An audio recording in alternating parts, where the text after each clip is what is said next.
Bom dia, boa tarde, boa noite, boa madrugada. Como vocês estão, pessoal? E aí, vamos continuar aqui então. Para vocês já é uma semana nova, para mim ainda é mesmo. Vamos lá então. Hoje vocês vão ver a aula 16, 17, 18, 19 e 20, tá? Então, enfim, chegamos na última semana. Vamos começar aqui por poluição atmosférica. Então, vocês vão falar sobre o impacto, nós vamos ver sobre o impacto das atividades humanas na atmosfera. Nosso objetivo, então, é entender sobre os principais poluentes atmosféricos, né? E as consequências disso para o ambiente e para a saúde, né, pessoal? Então, nós já entramos direto aí no monóxido de carbono, tá?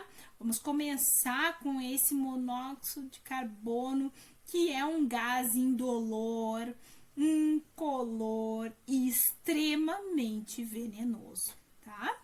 A principal fonte de monóxido de carbono é a queima de combustível em motor de automóvel. Como vocês sabem, os carros e motos, eles emitem gás durante a combustão. O monóxido de carbono, ele se liga, pessoal, à hemoglobina do sangue, impedindo aí o transporte do oxigênio. E isso pode causar sintomas como dor de cabeça, cansaço, vertigem. Observem que esses sintomas são sintomas todos assim normais, né? Que a gente sente sempre. Então, tu não vai pensar que isso aí tô sentindo por causa do monóxido de carbono que queimou aqui no ar. Não. Então, quando eu tô num ambiente fechado, né, e acontece isso, e é mal ventilado, isso pode ser fatal e levar à morte da pessoa. E aí, outro gás aí é o gás carbônico, tá? E aí, quando eu tô falando de gás carbônico, também coloquei junto com ele aí o efeito estufa. Falando um pouquinho do gás carbônico, ou CO2, né?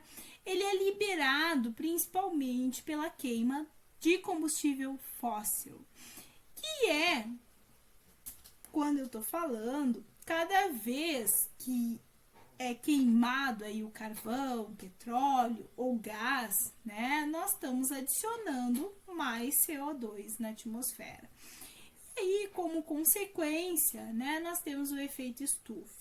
Acontece então quando parte da energia solar, ela é retirada da atmosfera como calor. Isso é natural, né? É necessário para manter a Terra aquecida. Só que quando eu tenho o excesso de CO2, isso intensifica esse efeito. E aí, como resultado, como consequência, nós temos o aumento da temperatura global. E aí nós temos as mudanças nas chuvas, as mudanças no vento, as mudanças que nós vimos aqui no Rio Grande do Sul. Nós temos os derretimentos das calotas polares, né? E aí, consequentemente, a extinção de várias espécies aí. E, consequentemente, se bobear, a extinção da nossa própria espécie, né? Lá na apostila de vocês tem um texto sobre o protocolo de Kyoto. Vale a pena vocês lerem, que está falando sobre o enfrentamento aí dos problemas das emissões de gases, do efeito estufa, né? Fala como que foi criado o protocolo de Kyoto, fala dos objetivos, né? Que o principal objetivo aí é reduzir a emissão desses gases, fala que ele foi adotado em 1997, fala que ele estabelece o compromisso aí de reduzir essas emissões, vai falar da tentativa global para reverter mesmo essa tendência de crescimento das emissões, da tentativa de mitigar os impactos. Então, deem uma lida naquele material, que ele é bem legal, tá? Depois, nós vamos ter, então, um pouquinho falando sobre o óxido de enxofre e nitrogênio, chuvas ácidas, tá? Então, nós vamos discutir sobre isso um pouquinho, que é responsável aí pelas chuvas ácidas, tá? Os óxidos, eles reagem com a chuva na atmosfera, formando esse ácido, como ácido sulfúrico, tá? E nitroso, que cai, né, na forma de chuva ácida. E isso causa danos, né, à vegetação, e até mesmo vocês já devem ter visto falar muito aos monumentos históricos, né? Outro fenômeno relacionado, pessoal, à poluição é essa inversão térmica. O que é isso, pessoal? Durante uma inversão térmica, uma camada aí de ar quente, ela vai impedir que o ar ele consiga subir. Então, o que acontece? O ar, ele sobe e isso faz com que os poluentes, eles fiquem retidos perto da superfície. Então, isso dificulta a renovação aqui do ar. O ar não consegue ser renovado, ele não consegue subir como nessa imagenzinha segunda aqui, tá? Então, aqui nós temos essa ilustração que mostra bem isso, como vocês podem ver na imagem mais à direita, né? Aqui ele está conseguindo subir, no outro não, ó, ele é impedido e ele volta, né? Isso é a inversão térmica, tá? Aí, aqui, pessoal, vocês também podem ver, ó, nós temos mais uma imagem mostrando isso, ó, o ar quente não consegue subir, ó. Vocês podem ver, aqui é uma imagem até de São Paulo, ó. É que nós entramos finalmente. Então, continuando aqui, nós estávamos falando, então, finalmente, sobre a camada de ozônio, né? Que está a cerca de 50 quilômetros da altura da atmosfera. Ela é responsável aí por absorver 80% dos raios solares nocivos.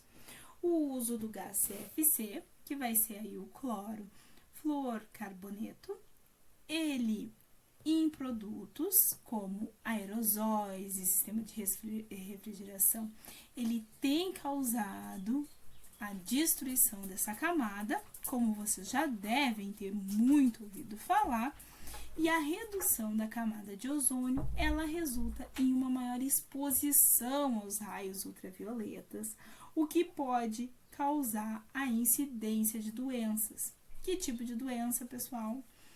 Isso mesmo, o câncer de pele, que vocês também devem ter ouvido falar, né? Então, nós terminamos essa aula e nós entramos na poluição da água. Bom, seguindo aqui, nós vamos ver como a poluição da água afeta os recursos hídricos e, consequentemente, afeta o ambiente e a saúde da população. Começando aqui, vocês podem ver que nós já começamos definindo o que é eutrofização. A eutrofização, pessoal, é esse processo que vocês podem ver que a água fica toda verdinha. É o processo que ocorre quando o corpo d'água ele recebe uma quantidade excessiva de nutriente, principalmente fósforo e nitrogênio. Da onde, professora, vem? Normalmente vem de atividades agrícolas. E aí, geralmente é quando se coloca, né? Ou pode ser atividades industriais também, né? Mas geralmente atividade agrícola. E aí, proveniente, né, de fertilizantes aí, né? E aí tu observa esse tipo de fenômeno, que é o crescimento em excesso de algas, tá? Acaba trazendo que tipo de prejuízo? Reduz a quantidade de luz que vai penetrar na minha água, então isso afeta os organismos que vivem na minha água. E aí, à medida que as algas, elas morrem e se decompõem, elas acabam consumindo o oxigênio que eu tenho ali e reduzindo a quantidade desse oxigênio disponível na água. Quanto menos oxigênio eu tenho ali, mais organismos aquáticos acabam morrendo, porque eles necessitam desse oxigênio do meio para viver. Então, alguns micro-organismos, eles produzem gases tóxicos durante a decomposição das algas, e isso pode ser prejudicial à saúde. Então, a poluição por mercúrio, né, é outro problema que nós vamos ver na água. O mercúrio ele também é um metal pesado e ele também polui muito os rios, os lagos. Frequentemente, ele é proveniente de atividades de garimpo, né? E industrial também. E aí, se nós formos pensar nas consequências, é o envenenamento dos peixes, porque causa nos peixes acúmulo de mercúrio. Isso é acumulativo no corpo deles, né? E isso pode ser transferido para os seres humanos, que também vão acabar consumindo isso. Isso também é nocivo para nós. A exposição no mercúrio desordenado, isso causa descoordenação motora para nós, isso causa cegueira, isso causa surdez, enfim, afeta o nosso sistema motor, o nosso sistema central. Nós temos também poluição por chumbo, né? Que é outro problema bem sério, outro metal bem sério, que vindo principalmente aí de descargas industriais, de resíduos também, que vai causar consequências tanto lá para o sistema nervoso, se eu for pensar de crianças, né? Vai afetar doenças como trazer doenças ali para os ossos, né? Afetar toda a saúde geral aí. Contaminar toda a cadeia alimentar, se eu for pensar, né? Porque isso também é acumulativo dentro do organismo. Depois, se nós formos pensar, tem os problemas dos esgotos industriais, né? Que o chumbo ele pode acumular na cadeia e os esgotos eles são outro problema, porque eles são águas residuárias, né? Em consequência, assim como o chumbo, eles trazem prejuízo, eles são águas residuárias que vêm da indústria, né? Quando essas não estão dentro do padrão, por exemplo, lá da CONAMA 357 de 2005, são despejadas nos corpos d'água. Isso pode trazer diversas consequências aos nossos corpos d'água e, consequentemente, ao meio aquático e à saúde da nossa população, né? Então, é outro problema que nós temos aí. Tem o problema das marés vermelhas também, que ocorre quando há proliferação excessiva de algas, né? Essas algas aí, dinoflageladas, que acabam se multiplicando, né? Também reduzindo o oxigênio, elas consomem aí os oxigênios, prejudicam muito os animais marinhos, acaba causando a mortandade. Tem derrames de petróleo, e aí aqui é só algumas das coisas que nós estamos citando, né, pessoal? Tem diversos outros fatores que acaba liberando petróleo, aí que acaba bloqueando luz, afetando a fotossíntese, enfim. Entrando na poluição do solo, na nossa aula 18, vocês vão ver um pouquinho sobre o problema dos inseticidas, né? Como, por exemplo, DDT, que é o diclorodifeniltricloretano, né? Esses produtos, eles são utilizados para controlar pragas, mas eles têm impacto sério, né? Porque os inseticidas, eles podem se acumular no solo e na água, eles podem afetar toda a cadeia alimentar. Esses químicos, eles se acumulam em níveis tróficos ali. Por exemplo, se um inseto ingerir esses inseticidas e um pássaro comer esse inseto, o inseticida se concentra ainda mais no corpo do pássaro. Depois pensar, e aí então nós estamos falando de bioacumulação, né? Depois, se nós pensar no controle biológico de pragas, uma alternativa ao controle de inseticidas é o controle biológico de pragas, e isso envolve o uso de agentes naturais, né? Aí nós estamos falando, dentre as vantagens, natural, que é menos prejudicial ao uso do ambiente, né? E não deixa resíduos químicos, né? Também de baixo custo, ele tem um efeito mais econômico a longo prazo, porque os agentes naturais, eles frequentemente, eles se mantêm na área, eles continuam a controlar, se nós formos pensar. Os agentes naturais, eles podem manter o controle ali por mais tempo. Agora, dentre as desvantagens, eu tenho que pode levar mais tempo para eu ter um resultado, até ele se adaptar àquilo ali, né? Porque depende da própria climática, da eficiência, que pode variar conforme as condições climáticas que eu tenho. E a comparação, né? Embora isso seja eficaz a curto prazo, é tóxico, tem alto custo, pode levar à própria resistência que eu tenho das pragas que eu tenho ali, tá? Quando eu tô falando do problema dos resíduos, pessoal, isso tem um impacto na poluição do solo também, né? E aí, o maior problema do resíduo nas nossas atividades, um dos principais responsáveis pela degradação do solo hoje, dentre os maiores desafios que nós temos, são os enterros, né? Que é os resíduos gerados, né? Que acabam contaminando os lençóis freáticos, né? Afetando toda a água que nós consumimos. É a queima dos resíduos, né, que gera poluentes para a atmosfera e pode ser prejudicial à saúde, e são os lixões a céu aberto que se tem no Brasil, que tem um impacto ambiental bem negativo aí, tá?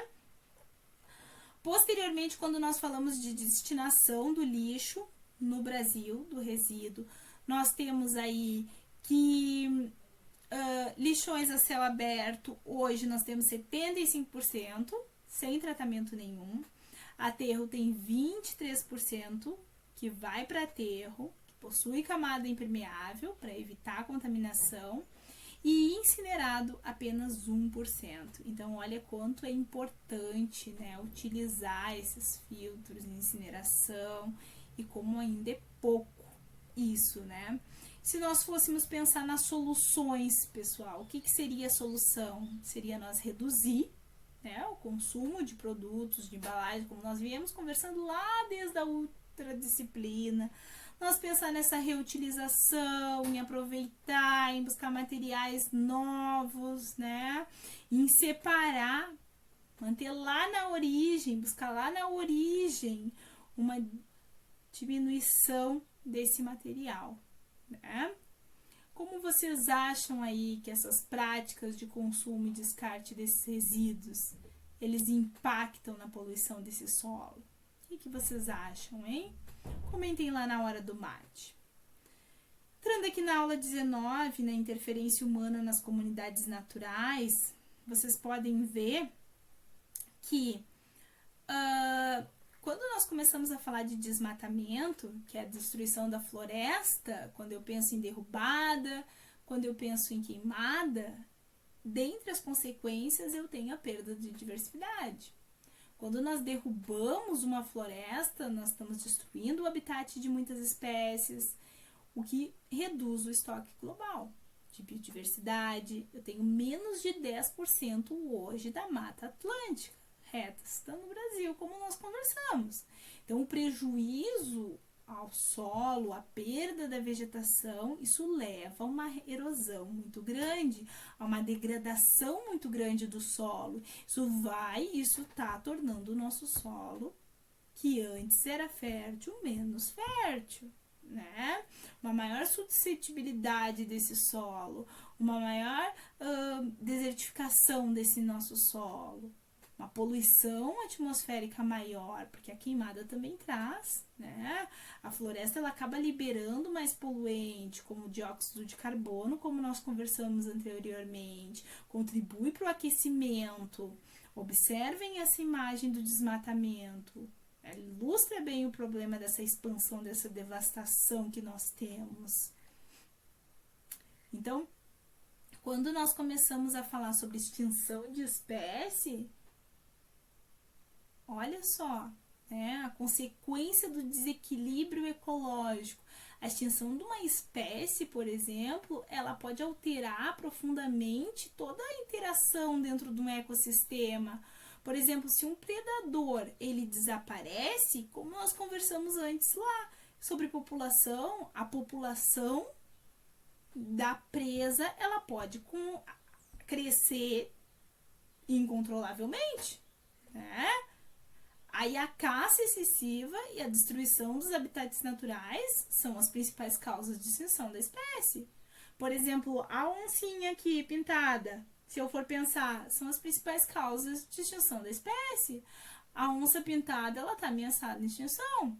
E aí, a perda do habitat é a caça ilegal. E aqui nem é para comer, né? Nem é para sobrevivência, se for pensar. Olha que coisa triste. Então, por fim, nós vamos discutir aqui a introdução das novas espécies, se eu for pensar aqui em ambientes naturais, né? A introdução por causa do desequilíbrio ecológico, as espécies que são exóticas, né? Que pode competir mesmo com as novas, com as naturais aí, com as nativas, mesmo por recursos, alterando o equilíbrio do ecossistema, né? Essas espécies, elas podem predar mesmo, competir com as espécies locais, e isso causa impacto nas comunidades ecológicas, né?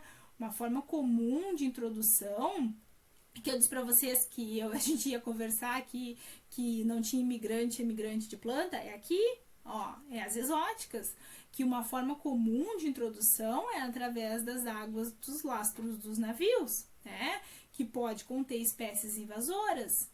Então, é o que acontece aqui, por exemplo, né? Nesses lastros.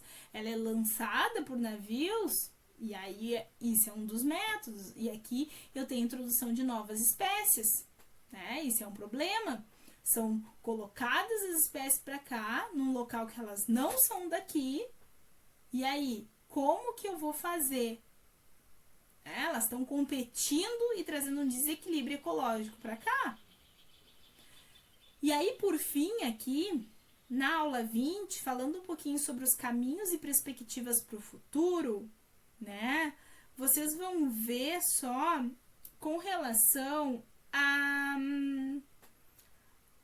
a poluição, que nós já percebemos, né? Que as consequências da poluição em várias partes do mundo, como a poluição do ar, a poluição da água, os recursos naturais, né, como os minerais, combustíveis fósseis. O que está acontecendo com tudo isso, pessoal? O que nós conseguimos ver nessas 4 semanas? E isso está acabando.